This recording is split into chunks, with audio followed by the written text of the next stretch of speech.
Hey, what's going on, guys? I hope you had a good weekend. Sorry that I didn't post on Wednesday or yesterday. I got really busy with homework and other things, such as a job. So I kind of had to skip this Wednesday. But anyway, today we're going to start it off with some drawings that I have. I forgot to show these in the last video, but these are what I call more and more doodles and so much more doodles. These were made on July 5th and July 6th of 2024. The first one being at 11:20 p.m. and the second one being at 6:36 p.m. There's a couple of words on here, such as I'm Batman and I'm the Joker, baby. Obviously, the Batman one should be said more like I'm Batman, or I'm Batman. Where's Rachel? That kind of energy. But here's what those look like. So I just have some drawings of some faces. Obviously, there's Batman. I love Batman. And then there's the Joker. How funny. On the back side, we have some other drawings just of me trying to get my skill up in my artistic ability, as well as some different eyes. So, with all the fun and games out of the way, I always read ahead these entries before I actually record them. And the tone of this switches, because obviously this is very lighthearted, but on July 6th of 2024 at 11:58 p.m., I made myself a little speech. I have a speech similar to that of the 23rd President of the United States of America, Funny Valentine. If you know, you know. Now, I would like you to picture a lawn. Every lawn has a blade of grass. These blades of grass differ from variables such as the type, growing rate, water capacity, height, location, and any other various characteristics that grass has. Every once in a while, the grass needs to be cut in order to stay healthy. When the grass has been cut, if one were to measure the blades of grass, not all would be the same height. Suppose the caretaker of this lawn wished for every blade of grass to be completely equal in height. With how meticulous this task would be, each misstep would mean that the caretaker would have to cut each blade of grass shorter. Presuming that this caretaker is human, he or she is not perfect, and therefore will most likely fail in this task. However, let's give this caretaker the hard work ethic and determination to accomplish this task at any cost. They are patient, and every time they cut too short, they start over. By the time they are done with this task, what will they have? Anything but a lawn. It was due to the drive for perfect equality of each grass blade that the caretaker had destroyed his or her own lawn. Had he or she just let the individual blades of grass coexist, the lawn would be beautiful. We, as Americans, should strive for the best lawn, but in order to do that, we must not let the government turn into a caretaker that is focused on perfect equality. In my opinion, the general mowing of the lawn is okay, and even healthy, but to focus on every little aspect of one's life and to try to equal it to that of another's is simply impossible. The only way to make two people perfectly equal exist is to not have them to exist at all. I know this entry got political, but I just thought of this concept and thought I'd write it down. That way it's not lost to time forever. I also wanted to write it down because I do think that my beloved country is being torn apart from the inside. I feel that if this divide continues to spread, then this is just the prelude to a second civil war. A French friend of mine asked me why most U.S. candidates are old. Personally, I don't know, but it got me thinking. Maybe it's money, maybe it's publicity via the internet, maybe it's how shocking or polarizing they are that they help gain the votes of the extremists. Maybe us younger voters don't vote as much as older people do. Why are they so old, though? Are there even young candidates who are younger than like 40 or 45? Because keep in mind, in America, in order to be the president, there's some criteria, but the youngest you can be is 35. This makes me curious about politics again, because if there's not many young people who are interested, then why not run myself? Be a voice for the old and young. Be a voice of honesty and strength. Be a voice of love and acceptance. Be a voice for my country. If I'm going to be a voice for my country, I'm going to make sure I'm heard. My presence will be known. The respect between me and anyone will be stern and forgiving. I will do everything within my power to upkeep the best lawn there is. And that was July 7th, 2024, 1 a.m. is when I finished it. Next to that, I do have some drawings. It's called D4C Sketch, which is a dirty deeds done dirty cheap. Also a reference to the beginning. I'm going to show that. Boom. And boom. Yeah, they're not too interesting. But next to that, I have this other sketch that I called Chip Bentley. And he says Chipper. This was made on July 22nd of 2024 at 9:25 p.m. And so this is the character I created. He's a very SpongeBob-esque character.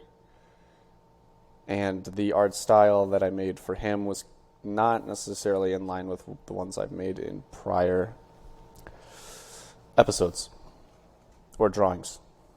I do think that this kind of was an important thing to talk about, especially with the election coming up soon here in the United States, but it's kind of something that has been going on for a while, but no one, I feel like, has done a proper job of addressing. And that is, politicians have tried to divide us into categories in order to gain some sort of control. Because nowadays, the way I've kind of see things is you meet someone, you could be friends or whatever, but then when you talk about politics, there's kind of this switch that goes in your head where if you don't agree or the label that they assign themselves as isn't your label that you assign yourself as, there tends to be some sort of ick inside, and it tends to taint the friendship that people make. And personally, I do try to catch myself doing this and stop it, because I don't think that it's right to put that label onto someone. In fact, I don't like it when people say that they're a certain party, because to me, that is something that is to be kept within each individual person. How do we combat this? Well, first things first, we need to understand that not everything's going to go our way, and not everyone will want what we want. And it's pretty hard to do, because we've, as people, we've grown up with these certain ideals or ideologies, and we've become so heavily clingy to them that letting them go, or willing to see at least another path, makes it hard to accept someone else into your life. Like I had mentioned, we are all a part of a lawn. And as individual blades of grass, we work together to create a good-looking lawn. It is with some help from the caretaker of the lawn to keep the lawn healthy, to keep it alive. In other words, to keep our country alive. Because if we think about it, like I had mentioned, if the caretaker tries so hard to make everything perfect, then we lose our individuality. And it's something that I thought about. And it's that if one political party were to take complete unanimous control of all 50 states, for instance, because Not because of some like outlier, like the other person in the party is like actually like terrible, like actually heinous. Which some of you might even think about right now. You might think that one of the political members is completely heinous and out of their mind, or crazy, or this or that at the moment. And either way you swing, you're not wrong. So what I'm getting at is that if one person to have a unanimous, agreeable, complete control under one party, the only issue I see with that is that when there's one party, that's when people will start to lose their individuality. Because if you can't have people, a future generation, if you will, grow up and think differently than how they've always grown up, or challenge them to think a different way, then they're not going to know any better. They will be completely ignorant for the rest of their lives. Think about it like this. If I live in some small town and I don't go anywhere else, I don't live anywhere else, and I grow up around this certain set of beliefs my entire life, and I know nothing, and I die in the same old town, I will have not learned much at all.